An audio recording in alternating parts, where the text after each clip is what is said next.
I used to think marriage would be more fun. While engrossed in my work, I was suddenly 43 years old and contemplating my advanced years. The thought of spending it by myself made me cringe. I met him in those days. He was quiet, always reassuring, and 2 years older than me. He gradually captured my heart. We were married and moved into a house to begin our new life half a year after we first started dating. We valued one another and adhered to the principle that we could discuss any problem with one another. Our marital relationship was excellent as a result, and I thought we were a picture-perfect couple. Our married life was going well, despite the fact that we were becoming older. But all of a sudden, our marriage was threatened by ominous clouds. Due to the children's independence, my parents-in-law eventually made the decision to have a divorce. My husband claims that since my husband and his sister had grown up, there had been little communication between his parents, and that their marriage had not been doing well for some time. I pondered why now, but I refrained from going too far. Since we were in our mid-40s, we assumed they must be dealing with a number of problems, but we shouldn't be worried about their divorce. But we were greatly affected by that truth. Since the greeting to my in-laws just before getting married, the relationship with my mother-in-law had significantly deteriorated. It was not clear what she disliked, but she was dissatisfied with everything I did. For example, she would say, "The seasoning of the food is sloppy," or, "I don't like the cleaning schedule." If it had only been about household matters, it might have been bearable. But it went further, to comments like, "Your dressing is unfashionable," and even criticizing my appearance. Eventually, it seemed like she was about to say, "I don't like your very existence." Naturally, I ignored it and tried to have as little interaction as possible. My husband agreed that it was the best approach. However, I was worried that my mother-in-law's anger might escalate, and her attacks on me might worsen after the divorce. Still, I didn't think much of it since we kept our distance. In addition, there was another concern about my sister-in-law. She lived with my parents-in-law too. She didn't have a regular job and spent her time hanging out. Even in her 40s, she was still unmarried. I wasn't in a position to say anything about this, but she usually stayed home and occasionally did part-time jobs when she needed money. Because of this lifestyle, she hardly had any money. Every time she met me or my husband, she would beg for pocket money. I think it's problematic for someone in their 40s to ask for pocket money, but as family, we couldn't completely ignore her. My husband continued to support her with small amounts. It was truly painful for my husband to provide financial support to his sister. However, since the amounts she asked for were just enough to buy books or a new game, my husband and I ended up giving in rather than resisting. When my husband learned that she was also asking me for money, he said, "If she says anything to you next time, let me know," to protect me. However, my sister-in-law approached me when I was alone, so I couldn't ignore her and was always unable to escape. Eventually, my mother-in-law and sister-in-law, whenever I visited my in-laws' house, acted as if saying, "The money tree has come," which was very unpleasant. From this background, we started to distance ourselves from my in-laws' home. I feared that the situation at my parents-in-law's house might change drastically after their divorce and kept wishing, "Please don't let us get involved." However, my wish was in vain, and an unexpected event occurred. A few days after their divorce was decided, the doorbell rang early in the morning. We were still asleep because it was 5 o'clock in the morning. Who could it be at this early hour? I wondered, half asleep. As I opened the door, there stood my mother-in-law and sister-in-law. They were holding large bags and grinning. I immediately regretted opening the door. Surprised, I asked, "What do you need at this early hour?" My mother-in-law ignored my words and said, "You're late. Let us in quickly." I hurriedly asked, "What's with those bags? Where are you going?" However, the conversation did not go through, and I was told, "What do you mean? Where are we going?" "We just came here." I might not have been fully awake yet, But I was perplexed by the two of them, who seemed to have fled from somewhere with their bags, pushing past me to enter the house. Unable to comprehend, I asked in confusion, "What has happened?" as I tried to stop them. At that moment, my mother-in-law, looking down on me as if I were an incompetent daughter-in-law, declared, "You should understand the situation, right? We're going to live here from now on." "Here? Live here? What are you talking about? I have not heard anything about this from my husband. My husband would have consulted with me beforehand." I had just woken up, and with my morning low blood pressure, my mind was not fully functioning yet. For the first 30 minutes after waking up, both my body and mind are slow. Despite that state, I argued, "What situation are you talking about? The divorce? But what do you mean by living here? I have not heard anything about it." However, as if it were natural, they pushed past me, brought in their bags, and started using the storeroom we had been using. Feeling my head clearing, I pleaded, "Please wait." This sudden development is troubling. Then my mother-in-law glared coldly and said, "Our family is in trouble. Don't you have a heart or feelings? That's why you are a bad daughter-in-law." And she scoffed at me again. At that moment, the situation changed. My husband, who is not a morning person, rushed over, surprised at the presence of the visitors.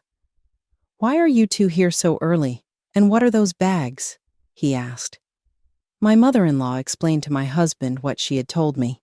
Feeling that it was appropriate for my husband to handle the situation, I quietly left the scene. Ignoring my husband's attempts to stop them, they began to spread out their belongings as if it were their own home. Although my husband tried patiently to talk to them, he eventually agreed to let them stay temporarily. This must have been a major concession for him. I wanted to throw them out, but they are his family. My husband understood my feelings and set a condition that they could stay for up to 1 month until the situation improved. Even though it was temporary, they were allowed to stay in the house and seemed to enjoy their days. We were forced to clean out the room that had been used as a storeroom for them. Furthermore, I had to prepare their meals 3 times a day at fixed times, like in a school. Moreover, they did not help at all, acting as if they were guests. If the preparation was even slightly delayed, my mother-in-law would sarcastically say, "Isn't it ready yet?" "I'm already hungry." Does this house enjoy keeping its family hungry on purpose?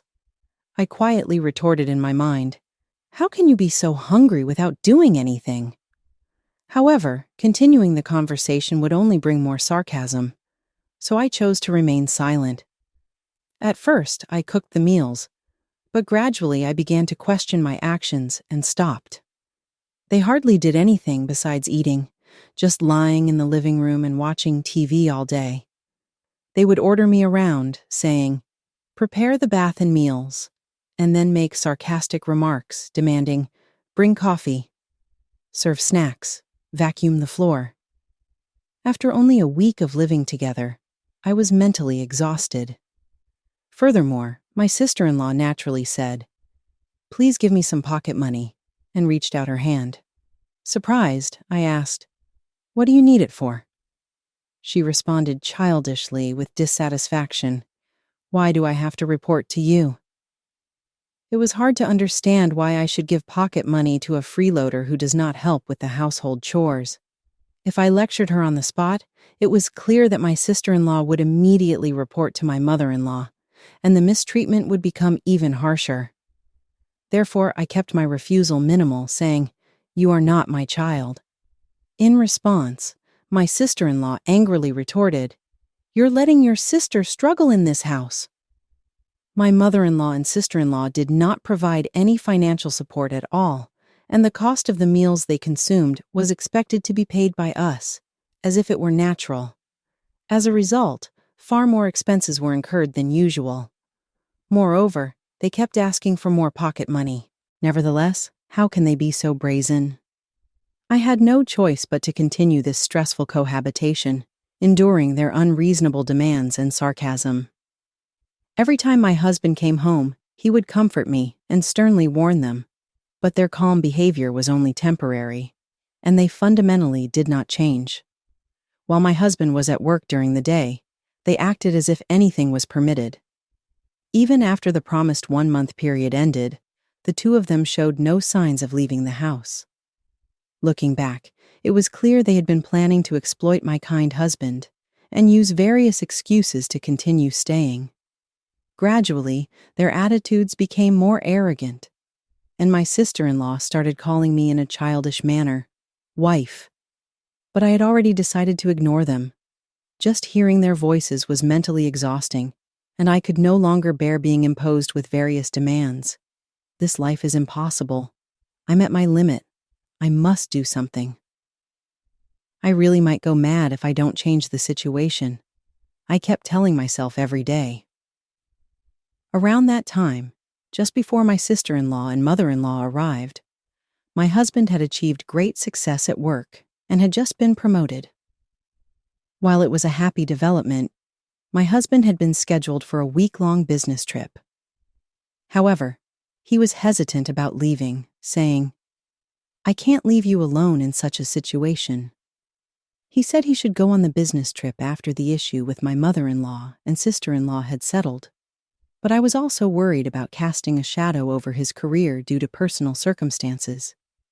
Therefore, I decided to send him off with a smile to ease his worries a bit. "It's okay, it's only a week, and in the worst case, I'll escape to a hotel," I told him. My husband was still hesitant to decide, but I firmly sent him off. I prepared myself to confront the two of them. As soon as they knew my husband was away on a business trip, they began to escalate their selfishness, acting like immature adults. Honestly, even young children might be more understanding. When the two of them called out to me while I was busy with housework, I tried saying, "Please handle it yourselves." Then the complaints and grievances became unstoppable. My mother-in-law turned to me and said, "You're my son's wife, yet why can't you do even the basic things? In my time, arguing wasn't allowed. Your thinking is too naive." While complaining, the two of them seemed to be enjoying it. Seeing my troubled state amused them, as if they were mocking me. I thought I must somehow control them, but how? While pondering, I began to devise a plan to silence them. 3 days after my husband's business trip, my mother-in-law again threw sarcasm at me. "Can't you even do what I told you yesterday? Are you really incapable of anything?" Finally, as I remained silent, my mother-in-law pressed on with an insulting tone. "You always seem dissatisfied, but what are you thinking?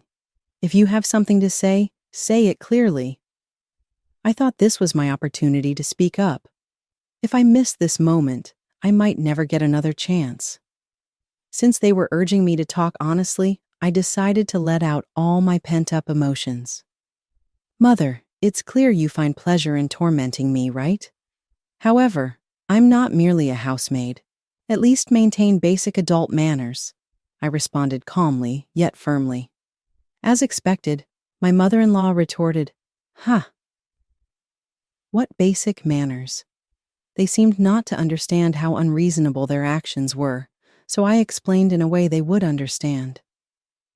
"You get angry if your demands are not prioritized over my busy schedule, right? This is generally called selfishness. Also, demanding money without working is considered mooching. How can people who can't even follow these basic principles be considered decent?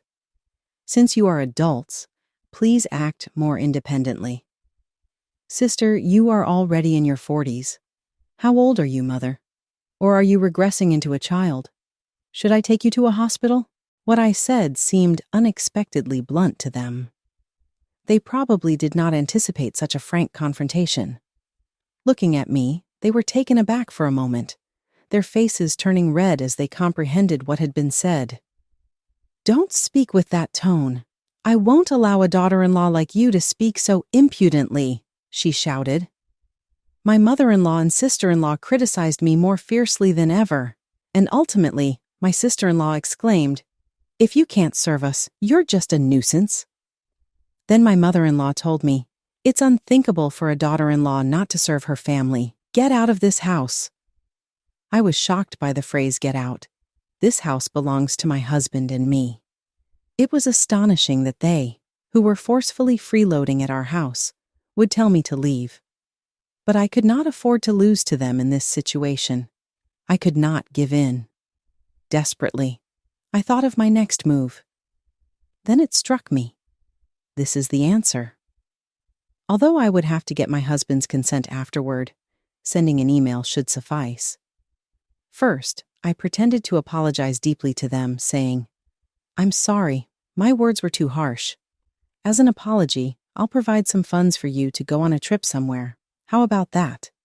I was confident they would take the bait.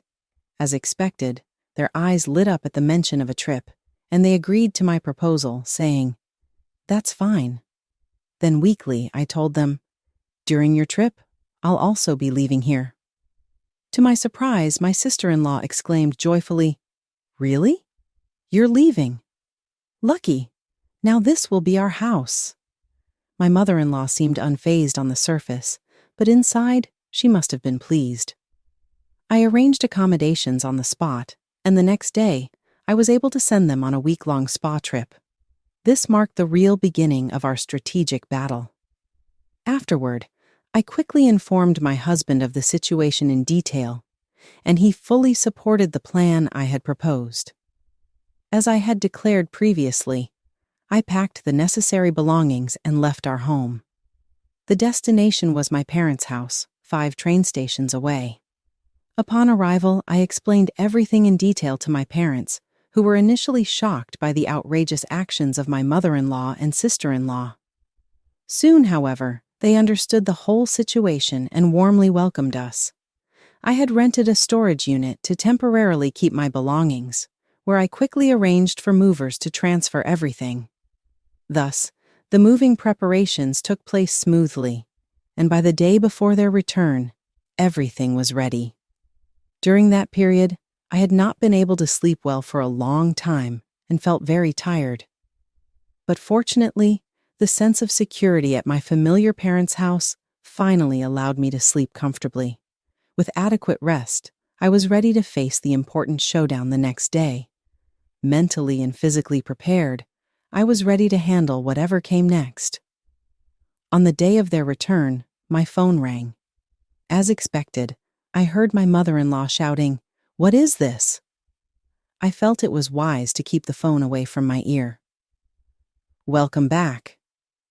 "How was your trip?" I asked calmly.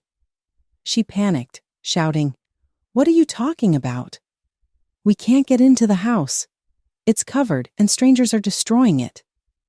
As I anticipated her reaction, I couldn't help but laugh inside. I then calmly responded, "Ah, those are the contractors I arranged." "Why are they destroying our house?" my sister-in-law screamed over the phone, following in her mother's footsteps. Calmly, I replied, "It is inevitable. As I told you before, we are leaving this place." They were visibly shaken by this fact. When they returned, the entire house was covered with sheets, and demolition was underway, making it impossible for them to enter. In response, I explained, "I simply acted as you wished. I packed up and left the house. That's all." When my mother-in-law urgently said, "Do something," "We can't get in," I calmly explained, "I'm sorry, but you can't enter. Demolition has already started. Perhaps I didn't explain this enough to you before, but this house was handed down to me by my father. After we decided to leave, it was no longer needed. It was economically rational to demolish the old building and sell the land." Initially shaken, they seemed to regain their composure momentarily, but soon they expressed dissatisfaction again, saying, "That can't be possible." Unable to bear their complaints, I replied with a slight laugh, "No, it is possible. It's my house after all. My husband is already aware of all the plans. Originally, this large house was too big for just the 2 of us, and this is actually the result you wanted, isn't it? I have no intention of returning, and rather, I am enjoying my vacation." They were at a loss for words for a while. Breaking the silence, I explained the situation in more detail. "To tell you the truth, Your belongings have already been stored at your husband's place. He is quite angry about the entire situation, so it would be better for you to deal with it sooner rather than later." Upon hearing this new information, my mother-in-law and sister-in-law finally understood the severity of the situation and began to panic. Listening to their responses over the phone, I gently ended the conversation. Later, I heard they received even harsher reprimands from my father-in-law. Eventually, having lost their home, they reluctantly spent the night at a nearby motel. When they sought help from my husband, his usual mild temper exploded. He gave them an even stricter lecture and at the end resolutely declared, "I will no longer have any dealings with the two of you." This effectively cut ties with them. Since that decision, my husband has completely avoided any contact with them and maintained his distance. The subsequent situation for the two of them, my mother-in-law and sister-in-law, became very difficult. Suddenly, without a place to live, they seemed at a loss, wandering aimlessly for a long time. They moved from hostel to motel, but eventually my mother-in-law started working as a cleaner in a motel. Meanwhile, my sister-in-law kept busy with various part-time jobs while searching for an apartment. I later heard from their father about her earnest efforts. However, for financial reasons, they couldn't find a stable residence soon and were forced to move from one relative's or acquaintance's house to another. Initially, many people welcomed them, but due to their self-centered behavior, that welcome soon cooled, leading to frequent expulsions from their places of residence. My husband and I moved from our longtime home to a new residence closer to his workplace. The new rental property is very comfortable, and we are enjoying a pleasant life. On the site of the old house we demolished, plans are underway to build a new single-family home. Once it is completed, we plan to start a new chapter there. This will ultimately be our final place of residence.